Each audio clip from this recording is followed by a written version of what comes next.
And, of course, we're talking about the Israelite kings of the houses of Judah, Zerah and Pharez. Well, absolutely. We're talking about the dispersion of Israel. Right. And Paul knew that the nations that he went to were all dispersed Israelites. Yes. And his letters prove it over again and again. Yes. So that the universalists who want to interpret this phrase the way it has been translated, and you could say it like this: to bear my name before the nations, which Gentiles they assume means non-Israelites. Right. Yeah. Okay.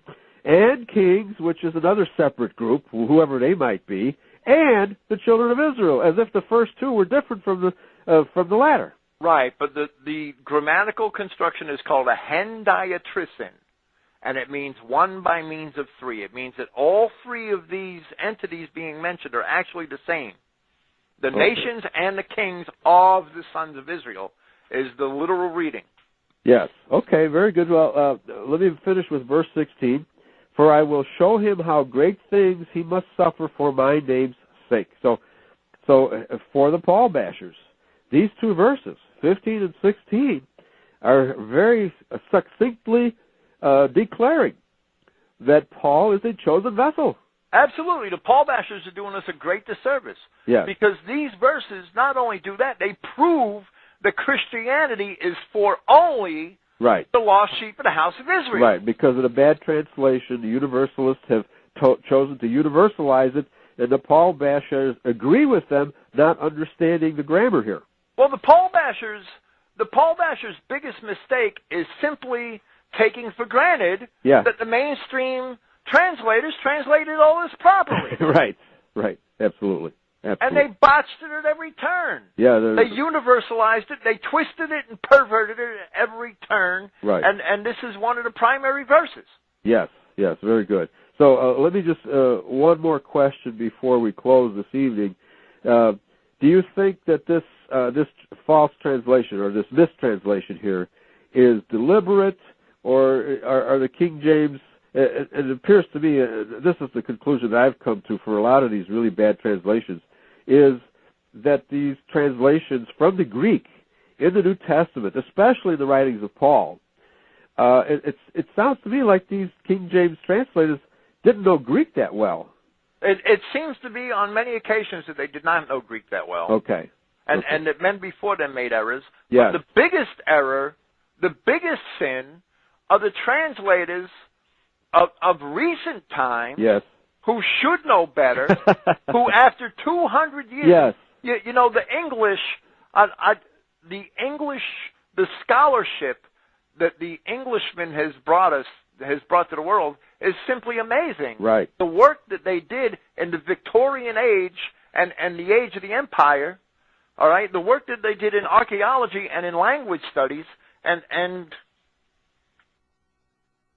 I do the best that I can to follow that legacy. Right. And that is why I use all classical English in the sense of, you know, Victorian English references. Yes. That's why I use the Liddell and Scott lexicon. Right. I don't use any of the modern trash because a lot of that's watered down and politically corrected. Right. That's why I read the Loeb Library Greek classics, because they were all translated in like the 1920s and 30s at the peak of English scholarship. Okay. Most of them were translated by English scholars. Right. And so we can also detect in the New Testament a lot of Catholic influence as well. Okay? Right, and in the 1600s, when the translators did translate, if indeed they knew any Greek, they had to know some, right? Right. They had to universalize. They had to accept universalized interpretations. Yes. Because they knew they belonged in Christianity, but they did not know how. Right. They did not have the archaeology and the Greek scholarship and the scholarship in the classics that later generations had. Yeah, they did not understand that they were Israelites, and the Jews were making the claim that they were Israel, and so then who are we? Right. It's probably what they were thinking. They just took for granted the Jewish definitions of a lot of terms, like Gentiles. Right. But Jerome, when he translated the Vulgate, you know, there are other words besides gentilis that he could have used. Okay. But a gentilis indicates somebody of the same race. Yes.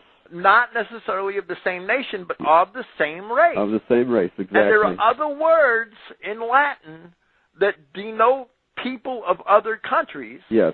that don't make that distinction. Okay. That don't have that connotation. Right. And the whole world has been fooled by the Jewish redefinition of the word Gentile to mean non-Jew. And it never did. And it never did. That's right. And Paul, the commission here to Paul is to go and bring the name of Christ before both the nations and kings of the sons of Israel. Right. And Paul's epistles prove over and over again, and he does it to the Romans, and he does it to the Corinthians, that they are the dispersed children of Israel. Right. And if Paul was going to pervert Christianity, we'd have an epistle of Paul to the Ethiopians, an epistle of Paul to the Egyptians, an epistle of Paul to the Hutus and the Tutsis. Right. We don't have that. There's no epistle of Paul to the Arabs. There's no epistle of Paul to the Babylonians. Exactly. There's no epistle of Paul to the Edomites. Yeah, right. Paul could have very easily perverted Christianity. Right. And the Paul bashers are just idiots for not seeing that. And of course, in other books, Paul definitely says that the Edomites are vessels fit for destruction. Of destruction, right. He does not include them among the Israelites. And he doesn't include any nation that's non-Israelite. Right. Every one of those people Paul wrote an epistle to were dispersed Israelites. Right. And he excludes the descendants of Ishmael, which is your today